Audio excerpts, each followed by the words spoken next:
everybody, I'm Tom Vasel, and today we're taking a look at a game called Rite. It says in the front that it's an asymmetrical tactical war game, and that's sort of true. Definitely the asymmetrical part of it is definitely fighting, but it's not a game of dice. It's a game of utilizing energy and spending it efficiently. Let me show you a little bit of how it plays.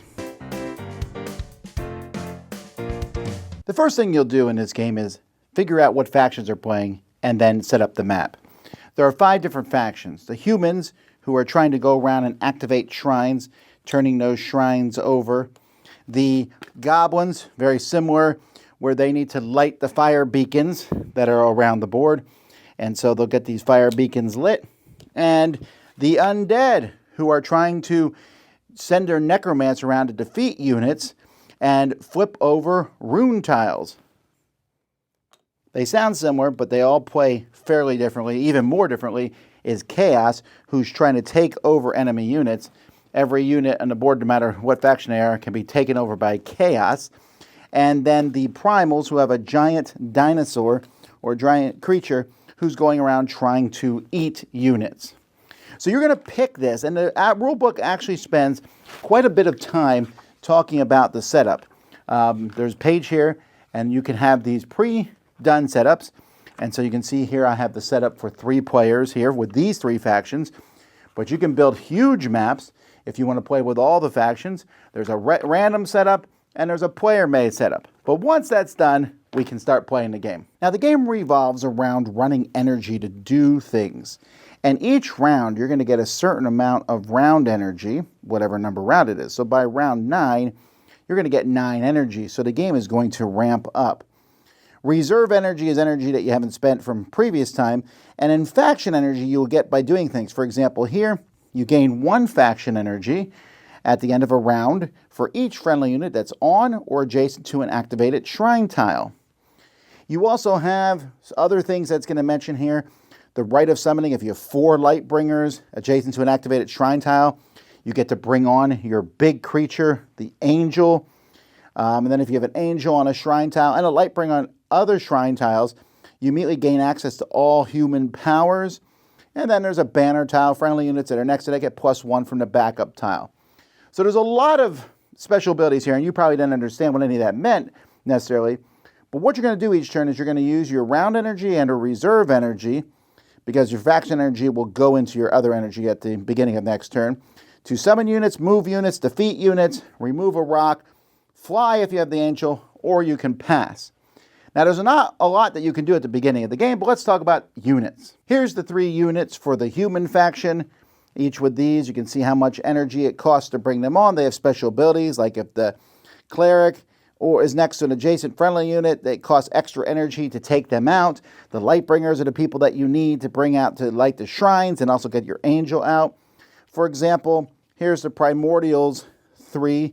So you can see I have Hatchling, a Raptor, and a Rex. And so each of these are creatures that you can bring out on the board. And also, if you do your different special things and work really hard, you might be able to bring out these massive units out, like the Angel, the Ultimasaur, Death, and they have really good special abilities, and you're going to get a lot of cool things from them. You'll also be able to use energy to move units around on the board. There are some spots you can't move into. You can't move into these giant elementals. The evil guy who in the middle, he hates everybody. And rocks might show up on the board, and you can't move through rocks either. So basically, other than that, you can move as far as you want for that much energy. You can also kill enemy units. Basically, to defeat an enemy unit, you need to spend energy equal to their cost, +1 energy for every unit of the same enemy next to it. Basically, they're backing them up. But -1 energy for every person that you have next to it.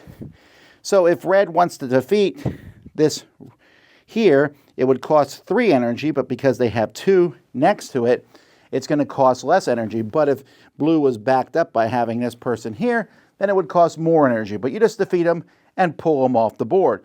You can also spend energy to get rid of rocks.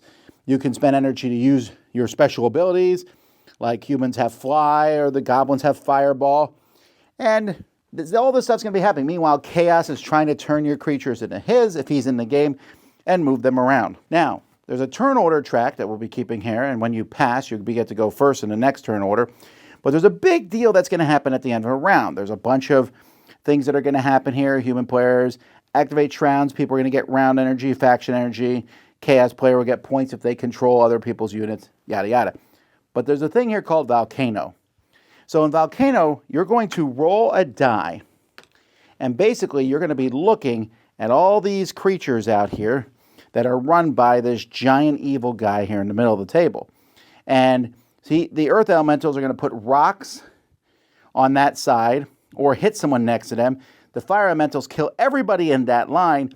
And then the fire lord kills everybody that's that close. He just kills everyone.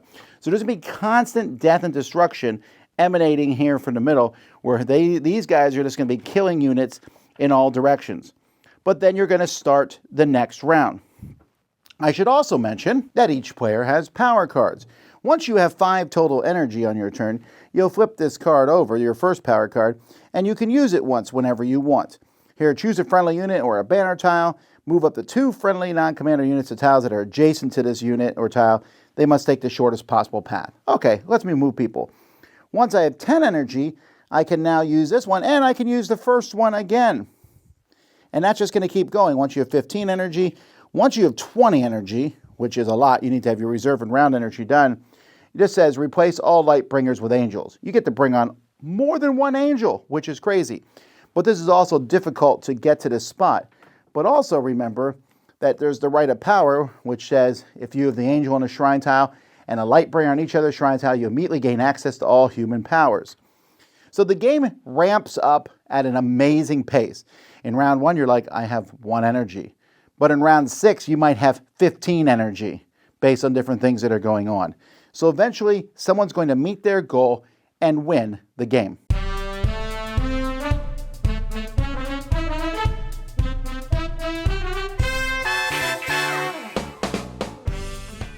Okay, there's a lot to talk about here with Rite, and I'm not going to get into the nitty-gritty details. I will say this. I think the artwork is phenomenal. It has a very comic book style to it. It's neat, and it gives you a nice flavor of these 5 different factions. There is a negative, though, and that is setup. Setup is a bear. So I have all the factions separated into different bags, but you got to remember each faction has purple on the back of them in case chaos takes over them, which, you know, it makes ease of playing. There's also some separate of those land tiles that are blank on the back, but there's also, you have the blank, the regular terrain on the back of all. It just takes a while to set up each one. And then clean up, you have to be careful to make sure to get the right stuff in the right bags. So that is something to be said for the game, right? It's, you know, that may not bother you or not, but it is something I definitely noticed about the game. The game also has a very odd cadence. Now, I'm not saying this is a negative, but when we first played the game, I was like, wow, 1 energy on turn 1. Woohoo. I'll put out this guy, move him. Then the bad guys blew up stuff. Although they didn't really blow us up, you just stay out of their way. And then in 2, suddenly you have 2 or 3 energy. And then around 3, you're up to like 6 energy. And it really, really ramps up. But not only does the game really ramp up, that the Fire Lord in the middle is blowing the snot out of everything. This is a very unusual game in that your units are getting killed all the time. Not just getting killed by the other players, but by the Fire Lord and his minions in the middle. And that's interesting in one way because it definitely keeps somebody from just wiping the floor with everyone else. But there's a balance in this game. I really find it interesting how the factions balance each other out. If Chaos or the Primordials in the game, everyone kind of hates them for a while. They're like, oh, the Chaos guy just turned my best unit into his unit, and then he turned my unit, because the Chaos player is doing that because it helps them win the game, also because it's fun to turn other people's units into yours. So they're running around doing that. So everyone's like on the Chaos, but meanwhile, the Goblins are sneaking off to the side just lighting some beacons, and the human player's like, we got to stop that from happening. Now realize, with all the special abilities in each person's sheet and all, I wish they had made reference cards for the players, for other players, so you knew what everyone else could do, because that's kind of helpful. There's only 3, a 1, 2, and 3 power. It would have been nice to have that reference card for each other player, just for me to say, okay, the humans can do this, the Primordials can do this, Chaos can do this, etc. And so you do have to kind of keep that stuff memorized. And so that comes down to what I'm thinking here is that Rite is both old school and new school. it's old school and there's special abilities everywhere and stuff, but it's new school because it's all about that energy manipulation. You're getting energy per round, but you're also getting energy for accomplishing your goals, which then transfers into your reserve energy, which gives you more energy. You definitely want 20 energy on a round. That's fantastic if you can pull it off. And you're also, you're going for your goal to win, but you're also trying to get that goal to get your big leader on the board because that's amazing. Although you don't need to get your leader on the board to win. I think the Primordials might. But there's all these different things going on, and there's this seesaw of a game. It's not, well, let's attack Joe because Joe's winning. No, Susan's winning over here. Let's attack her. There's a bit of that in the game, but the game feels very asymmetrical, and it does not, at any way, promote you just sitting still. You have to go out, you have to move, you're running units around the board, you're thinking, the goblins can have tunnels, that they can go from one tunnel to the other. So I know that they have tunnels. I have to think about how they might get near me. The humans are very defensive. The chaos is flipping people over. The Primordials were walking around just trying to eat people, so I want to make sure I keep people out of his way. And this is a fun, interesting game. But it is a lot. There's a lot going on, and it's definitely not going to be everyone's cup of tea. I found it very interesting, the curve of the game on how it kind of ramps up, and there's explosions and fires everywhere, and people are attacking. That's kind of cool, but it also has this level of like, wow, there's a lot to keep track of and going on. So at the end of the day, I'm giving this game a 7 out of 10. I very much enjoy it. I just wouldn't want to play it all the time because it takes a lot out of me. But I'm also saying this is one of the most unique, interesting games that I've seen this year. It feels different. On the front they call it a war game, but you never once roll dice. Combat is deterministic, but it's deterministic in a way that you're like, okay, wait, I moved this here, you killed my unit. In some ways, it's kind of like a MOBA, a video game where your units keep dying and coming back. But in other ways, it's not quite like that because you're also not just running towards each other. You're running around the board trying to accomplish tasks. And the fact that they made these 5 factions so asymmetrical, because the ones that are closest, I suppose, would be the goblins and humans and maybe even undead, those 3. But even they have very different things that they're going about doing.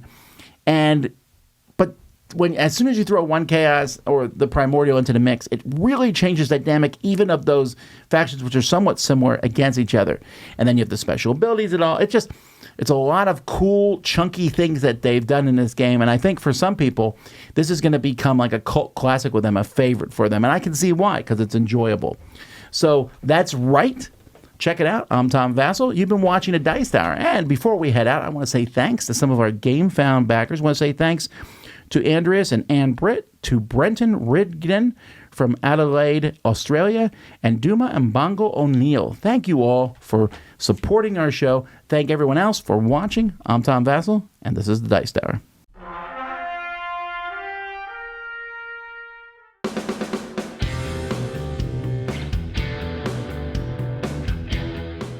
Hey everybody, thanks for watching this video. If you like this review or whatever you just watched, wasn't it amazing? Check out our channel, Dice Tower. We have all kinds of things. We review games, we do top 10s, we play games live. It's all about board games, but especially the people who play them. Check out Dice Tower YouTube channel.